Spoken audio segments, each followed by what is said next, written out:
Hello guys, তো আমরা এখন চলে এসেছি হাওড়া স্টেশনে। তো আমরা এখন কোলাঘাট হাওড়া টু পাঁশকুড়া লোকালে এখন আমরা ট্রেনে সফর করব। আমরা যাব কোলাঘাটে। তো আমি সকালবেলা বেরিয়েছিলাম 8:10-এর ট্রেনে গুড়াব থেকে। তো এখন আমি এসে জাস্ট এই ট্রেনটায় উঠলাম। ট্রেন প্রচণ্ড লেট, এখানে সাউথ ইস্টার্ন ট্রেন রেলওয়ে প্রচণ্ড গাড়ি লেট, মানে 9টার সময় যেটা টাইম দেখলাম আমি, তো এখন বাজছে মোটামুটি আপনার ধরুন 10টা 15 এই সময় গাড়িটা ছাড়ছে, মানে ট্রেনটা খুবই লেট। এবার বাইরের ভিউটা দেখুন খালি।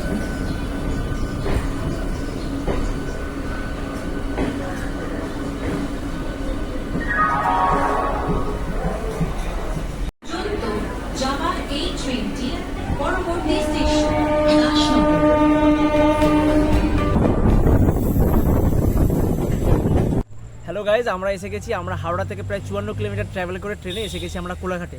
এবার আমরা খেয়ে দিয়ে এবার এগোচ্ছি। আমরা দেখতে পাচ্ছেন সামনে রূপনারায়ণ নদী, উপরে দেখতে পাচ্ছেন কোলাঘাট ব্রিজ। কি অপরূপ দৃশ্য দেখতে পাচ্ছেন। আমরা সামনে এগোচ্ছি, দেখে আপনারা চলে আসুন, আমাদের সাথে সাথে চলে আসুন, দেখতে আমাদের সাথে। দেখুন কি অপরূপ দৃশ্য। দেখুন প্রায় 80 কিলোমিটার বিস্তৃত এই রূপনারায়ণ নদী। উপরে কোলাঘাট ব্রিজ, নিচে রূপনারায়ণ নদী। আমরা যত সামনে যাচ্ছি দেখতে পাচ্ছেন এখানে কিছু মাটির ভাঙন দেখা দিয়েছে। এখানে মাটির ভাঙন রয়েছে। এখানে আমরা সামনে আমরা এগোচ্ছি। এখানে অনেক কয়েকটি নৌকো দেখা যাচ্ছে, আসতে পারেন এখানে।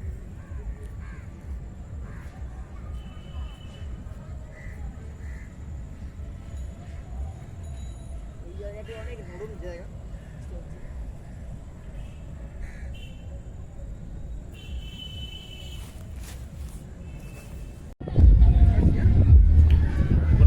আমরা বেরিয়ে চলে এসেছি। আমরা এখন কোলাঘাট থেকে বেরিয়ে এখন টুরিস্ট স্পটের দিকে আছি, যেটা হচ্ছে ঝাউবন টুরিস্ট স্পট। যেটা টুরিস্ট স্পটটা হচ্ছে এখানে অনেকজন মানুষজন এসেছে, এখানে পিকনিক করছে। এখানে রূপনারায়ণ নদীর ধারে, বিশেষ করে রূপনারায়ণ নদীর ধারে এটা খুব সুন্দর জায়গা।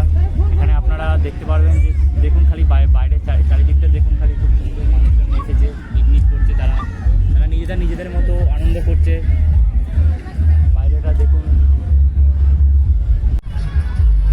আমরা এসে গেছি কোলাঘাটের একটি জনবহুল পিকনিক স্পটে। দেখতে পাচ্ছেন এখানে সামনে পেছনে রূপনারায়ণ নদী, আর এখানে ঝাউবন, অজস্র ঝাউ গাছ। এখানে সামনে হচ্ছে পিকনিক হচ্ছে। বিভিন্ন লোকেরা এখানে আজকে যেহেতু রবিবার জমায়েত হয়েছে পিকনিকে, প্রচুর লোক এখানে থেকে রান্না চলছে। একটা প্রতি রোববারই এখানে পিকনিকের মানুষের সমাগম ঘটে। এখানে পেছনে রূপনারায়ণ নদী, তার পেছনে দেখবেন ঝাউবন। এই ঝাউবনের মধ্যেই এই পিকনিক স্পটে আপনারা আসতে পারেন, দেখাতে পারেন বিভিন্ন ভিউ, চারিদিকে ভিউ দেখাতে পারেন।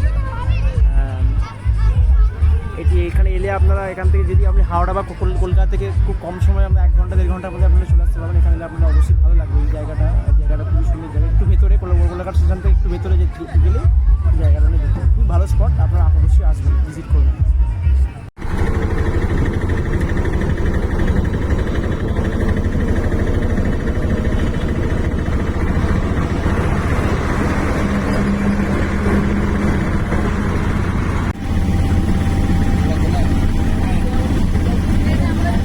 আমরা এসে গেছি দেউলটি। আমরা কোলাঘাট থেকে আমরা গাড়ি করলাম, ওখান থেকে গাড়ি করে আমরা দেউলটি এলাম। দেউলটিতে প্রধান যেটা আকর্ষণ সেটা হচ্ছে কথা সাহিত্যিক শরৎচন্দ্র চট্টোপাধ্যায়ের নিবাস। সেটি হলো পেছনে দেখতে পাচ্ছি শরৎচন্দ্র চট্টোপাধ্যায়ের বাড়ি। এখানে আমরা ঢুকবো। এখানে সকাল থেকে বিকেল অবধি মোটামুটি অনেক পর্যটক করে আসেন এখানে। আপনারা জানেন শরৎচন্দ্র চট্টোপাধ্যায়ের তার নাম তো আর কোনো এক্সট্রা বলার দরকার পড়ে না। এখানে আমরা ঢুকছি, এইটি হলো বাড়ি। আমরা গেট সামনে এন্ট্রান্সটা রয়েছে, আমি এখান দিয়ে এই গেটটি বন্ধ রয়েছে। আমরা সামনে দিয়ে এখান দিয়ে ঢোকার চেষ্টা করছি। সামনে এগোচ্ছি, আমরা দেখতে থাকুন।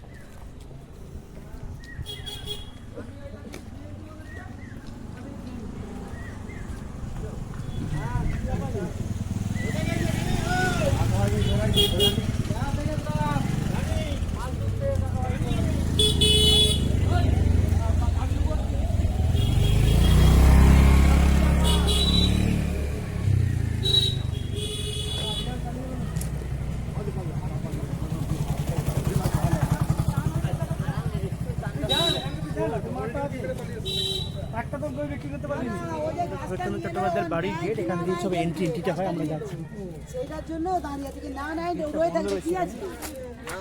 এখানে গেটটা থেকে বন্ধ হয়ে যাবে না আর কি। এন্ট্রান্স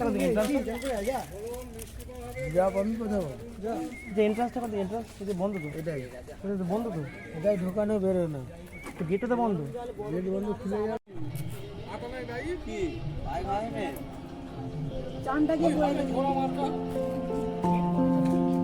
আমি বলে দেবো তো পেছনকে বাইক দিয়ে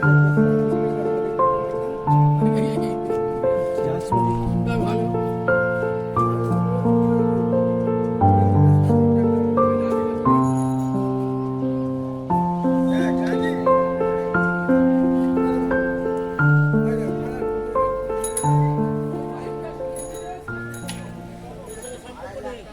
চেয়ারতে বসতেন, এই টেবিলে খাতা রাখতেন, সোজা জানাটা খুলে দিতেন। তখন বাঁশঝাড় পাঁচিলটা ছিল, রূপনারায়ণ নদী ক্ষেত দিয়ে বইতো। ওনার লাঠিটা লক্ষ্য রাখুন, একদম কোণে রয়েছে, দুটো কাচের ভেতর সুতো দিয়ে বাঁধা রয়েছে। দ্বিতীয় নম্বর র্যাকে ওনার নিচে যে মৃত্যুসজ্জায় ছবিটা রয়েছে, ওনার দ্বিতীয় পক্ষের স্ত্রী হিরণময়ী দেবী। শরৎচন্দ্রের মৃত্যুর পরও হিরণময়ী দেবী বাড়িতে 23টা বছর কাটিয়েছিলেন। এটা হচ্ছে ছোট ভাই প্রকাশ চন্দ্র চট্টোপাধ্যায়। এটা লিখতেন, এটা লেখার ঘর। ছবি তুলুন, ছবি তোলা যাবে।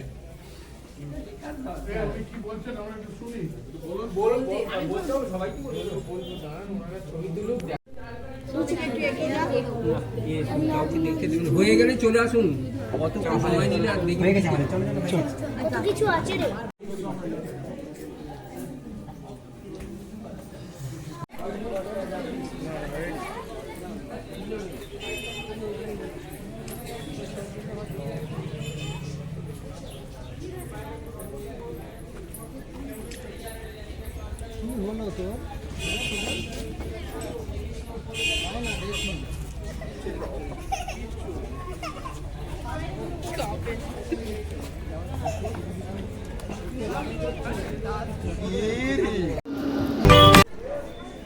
আমাদের দেউলটি ভ্রমণ শেষ হয়ে গেল। তো আমরা এখন ট্রেনে স্টেশনে চলে এসেছি। আমাদের ট্রেন আছে ওই 4:30 নাগাদ, 5টা নাগাদ আছে। তো তো আমাদের ভিডিওটা দেখুন এবং ভিডিওটা দেখে অন্তত একটা লাইক করুন, কমেন্ট করুন, শেয়ার করুন। আর আমার বন্ধু প্রতীক, আপনারা কি দেখছেন কিন্তু সাবস্ক্রাইব করছেন না, চ্যানেলটা লাইক করছেন, কমেন্ট করছেন, কমেন্ট করছেন। ভিউজ সেভাবে আমরা এত আশা করছি, এতটা আপনাদের জন্য খাটছি, সে খেটে আমরা এইটুকু আমরা ভিউজ আপনাদের কাছে আশা করি। সেটা আপনারা এইটুকু দিন, তাহলে আমরা এর পরবর্তীকালে আরও ভিডিও দিতে পারবো, পরবর্তীকালে আরও ভিডিও দেবো, আরও এগিয়ে যাব। আপনাদের অনুপ্রেরণায় আরও আমরা এগিয়ে নতুন নতুন ভিডিও নিয়ে আসবো আপনাদের কাছে। আজকে একদিন সফর শেষ হচ্ছে, এরপরে অনেক বড় বড় ট্যুর আপনাদের জন্য ওয়েট করছে। আপনারা দেখতে থাকুন, চ্যানেলের সাথে সবসময় অ্যাটাচ থাকুন, বেল আইকনটা অবশ্যই টিপে দেবেন এবং সাবস্ক্রাইব করে রাখবেন। অবশ্যই তাড়াতাড়ি গিয়ে সাবস্ক্রাইব করুন আগে।